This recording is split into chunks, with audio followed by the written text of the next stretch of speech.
আজকে আপনাদের সাথে শেয়ার করব চিকেন বান। এই রেসিপিটা এত বেশি মজা, বাসায় কোনো গেস্ট আসলে কিংবা বাচ্চার টিফিনে দেওয়ার জন্য একদমই পারফেক্ট একটা রেসিপি। তো বানানো খুবই ইজি, চলেন আপনাদেরকে সেটাই শেয়ার করি। এখানে আমি মুরগির বুকের মাংস 1 পিস নিয়েছি, দেখতে পাচ্ছেন একটু বড় সাইজের।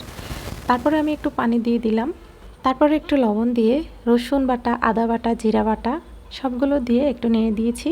এটা সিদ্ধ হতে দিয়ে দিলাম। তারপরে আমি একটা মিক্সিং বল নিয়েছি, এখানে কুসুম গরম পানি দিয়ে তারপরে 1 চিমটি লবণ দিয়েছি, তারপরে 1 চামচ ইস্ট দিয়েছি, 2 চামচ চিনি দিলাম।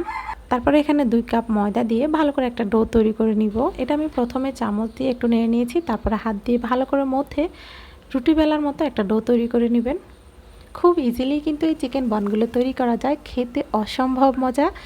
আপনার বাচ্চাকে দিলে কিন্তু এটা খুবই পছন্দ করবে, কিংবা বাসায় কোনো গেস্ট আসলে এই রেসিপিটা দিতে পারেন। তারপরে আমি এখানে একটু তেল ব্রাশ করে এটাকে রেস্টে রেখে দেব আধা ঘন্টার জন্য। আধা ঘন্টার মধ্যে কিন্তু এটা পারফেক্ট হয়ে যাবে। এদিকে আমার মুরগির মাংসটা হয়ে গেছে। একটা কাঁটা চামচ দিয়ে এভাবে দেখবেন যে ভেতরের মাংসটা সিদ্ধ হয়েছে কিনা। একটু হবে, সেই জন্য কিন্তু আমি উল্টে পাল্টে আবারও ঢাকনাটা দিয়ে দিলাম একটু সিদ্ধ হওয়ার জন্য।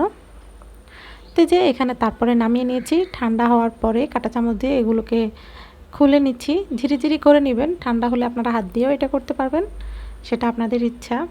তো ঠিক এরকম হবে দেখতে। তো তারপরে আমি এগুলোকে প্রসেস করে নিব। একটা ফ্রাই প্যানে তেল দিয়ে দিয়েছি, তারপরে পেঁয়াজ আর কাঁচামরিচ কুচি দিয়ে দিলাম। ওগুলোকে একটু নেড়ে ছেড়ে একটু লবণ দিয়ে দিব। এগুলো যখন বাদামি কালার হয়ে আসবে তখন আমি রসুন বাটা, আদা বাটা, জিরা বাটা এগুলোও দিয়ে দিচ্ছি। আপনারা যখন ভিডিওটা একটু মনোযোগ সহকারে দেখবেন তাহলে কিন্তু আপনারাও এই চিকেন বানগুলো খুব ইজিলি বানাতে পারবেন। আর আশা করি ভিডিওটা আপনাদের কাছে ভালো লাগবে। ভালো লাগলে অবশ্যই একটা লাইক দিয়ে দিবেন, এবং কে কোন জায়গা থেকে ভিডিওটা দেখছেন সেটাও একটু জানিয়ে দিবেন। আর নোয়াখালীর থেকে যদি কোনো আপু এবং ভাইয়া ভিডিওটা দেখে থাকেন সেটাও আমাকে কমেন্টে জানাতে ভুলবেন না। তো তারপরে এখানে মাংসগুলো দিয়ে দিচ্ছি, তারপরে একটু সয়া সস, একটু টমেটো সস দিয়ে দিলাম।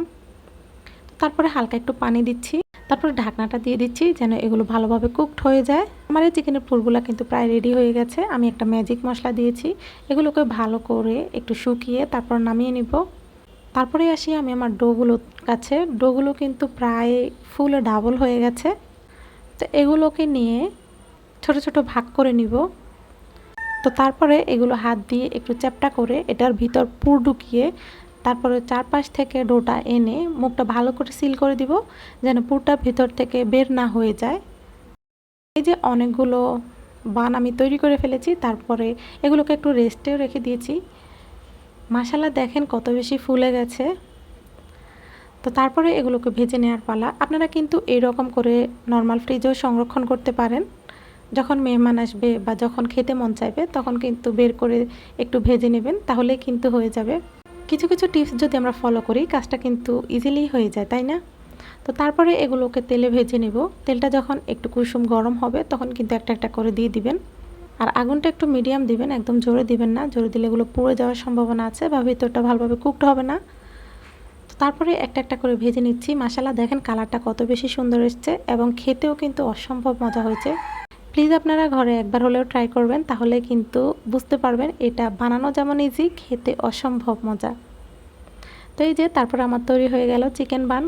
খুব সহজ উপকরণে এবং সহজভাবে আমি দেখানোর চেষ্টা করছি।